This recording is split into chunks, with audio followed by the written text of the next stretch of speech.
things to unlearn. السلام عليكم ورحمة الله تعالى وبركاته متابعين Better Life الدكتور رضوان. Inshallah, today we are going to talk about a hot topic, and some of you might like it and some might not. But I have to explain about it, especially for the non-Muslim, because this question is frequently asked. The topic we'll be covering is about polygyny, which means a man who have more than one wife. Most people, when they hear the word of polygyny, they think that the person has committed a big crime. But this is something which Allah commanded us. And Allah commanded us for a reason. The system of polygyny in Islam is a miraculous system, and it has a social system. It is considered a better medicine, but it addresses an individual problem, a social problem, a family problem, or a problem at the state level.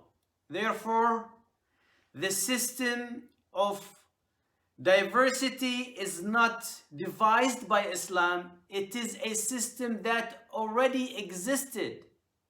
But Islam has regulated this and established laws for it. It is very delicate so that there is a level of justice during the application of this system. So the one who made this system is the one who created us. And always remember, when Allah, God, Creator, regulated something for His creation, it means it has a big benefit for them. See what God mentioned in the Quran.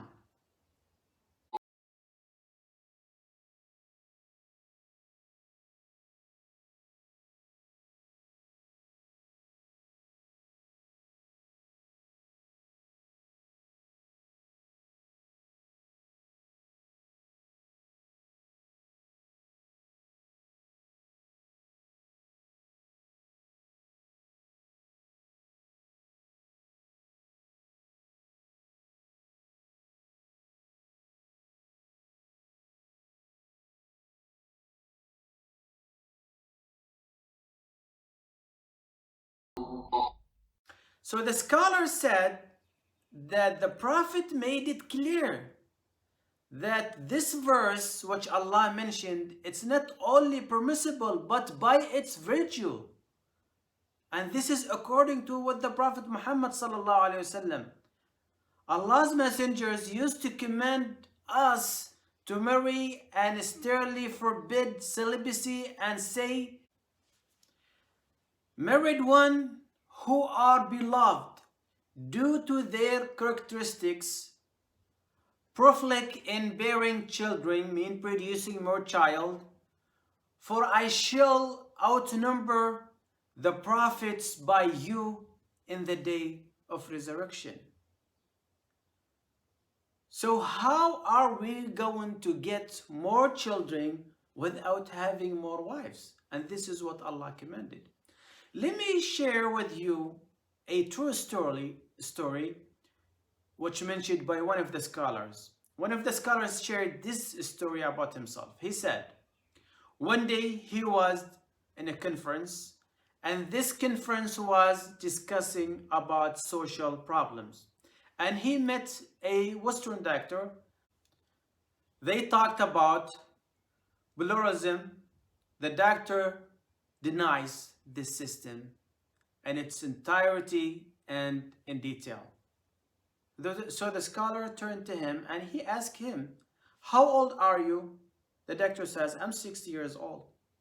The scholar asked him if he was married. He said, yes. The scholars then asked him, how many wives do you have? The doctor was smiling and laughing and he's like, of course, only one. And he's saying this because he is not a Muslim. The scholar laughed and he said to him, one wife? He said, yes. Then the scholar said to him, tell me the truth. From the age of 20 years old to the age of 60 years, how many relations do you have other than your wife? He said to the scholar, after having been silent a little, that he cannot count it. What he meant is the number is large. So the scholar said to him, now you are 60. Are you still having association with any of them, or only your wife? He said, to be honest with you, I still have relation so far.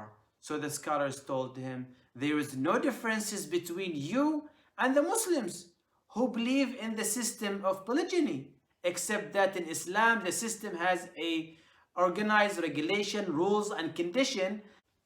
It is not chaos, while the system you follow is an organized entirety, and there is no doubt it affects the society and relations between family.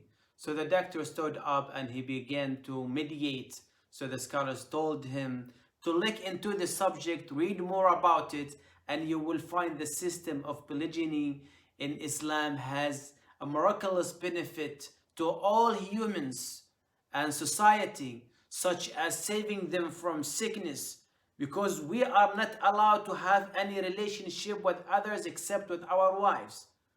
So having a relationship with someone else means she have relation, or she have been with more than one.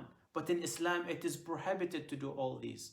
So Allah says, if you have the ability, then get married second wife, because boyfriend, girlfriend, it's prohibited in Islam. And this is the wisdom of Allah subhanahu wa ta'ala. When He commanded us in something, it means it has benefit for His creations. I hope the message is clear, and thank you so much. Please subscribe and share it to all your friends so others can benefit from these videos. I ask Allah subhanahu wa ta'ala to make this offer for Him alone and to benefit all of the creation. Assalamu alaikum wa rahmatullahi ta'ala wa barakatuh. Give thanks to Allah for the moon and the stars. Praise Him all day for what is and what was. Take hold of your iman, don't give in to shaitan. Oh, you who believe, please give thanks to Allah.